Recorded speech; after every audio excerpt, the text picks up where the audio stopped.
Questo qui è il 23° anno che si fa questo concerto di Capodanno, quindi cominciato nel 1993.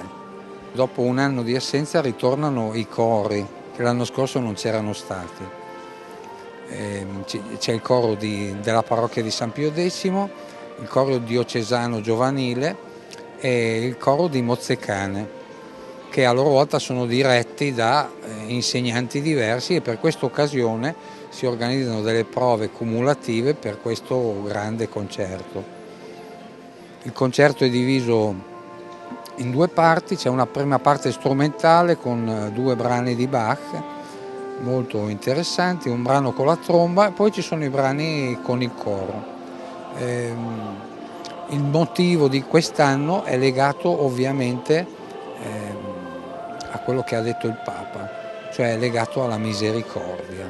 Ecco, quindi sarà un concerto comunque molto godibile, e sicuramente il fatto che duri solamente un'ora credo che sia un tempo che ogni ascoltatore può, insomma, sopportare. Ecco.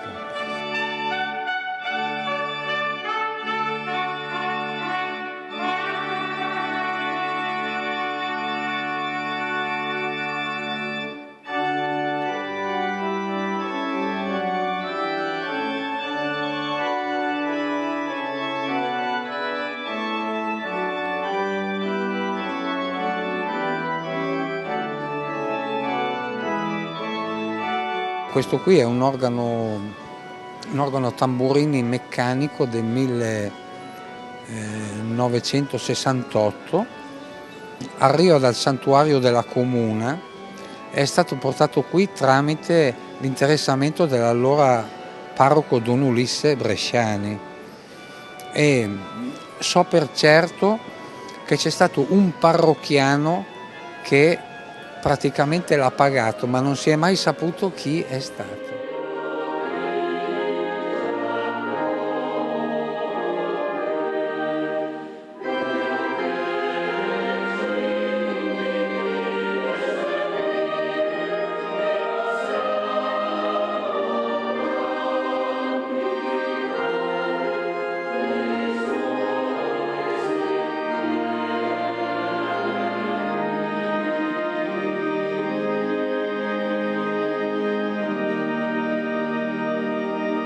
Un augurio a tutti di buon anno, di buone feste, di felicità e di pace.